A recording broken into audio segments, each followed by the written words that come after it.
የወደፊቱ ባሌ የታለክ ትላለች ሚዲያ ላይ የወጣች ሴት። ሱብሃንአላህ ሚዲያ ላይ ወጣ የወደፊቱ ባሌ የታለ ማለት አላህ ሱብሃነሁ ወተዓላ ለሷ የሚሆናትን ሚዲያ ላይ ወጣ ስላወደች አላህ የወሰነላት ውሳኔ አለ። የረሱል ሰለላሁ ዐለይሂ ወሰለም የድሮ ሚስቶች አይሻ ረዲየላሁ ዐንሃ ረሱል ሰለላሁ ዐለይሂ ወሰለም የታሉ የወደፊት ባሌ ብላ እንደዛ ሁና ነው እንዲያገኘችው። ኸዲጃ የታሉ የወደፊት ባሌ ብላ ነው ረሱል ሰለላሁ ዐለይሂ ወሰለም ያገባችው። እንደዛ አድርጋ ነው አይሻ ረሱልን ካላገባው ብላ ነው ያገባችው። ረሱል መረጡ አገቡ።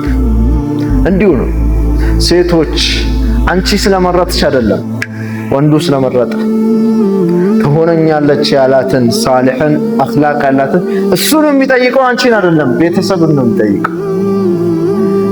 ይህ የእስልምና ሸሪዓ ሕግ ነው። ወደድሽም ጠለሽም መቀበል አለብሽ ሙስሊም እስከሆንሽ ድረስ።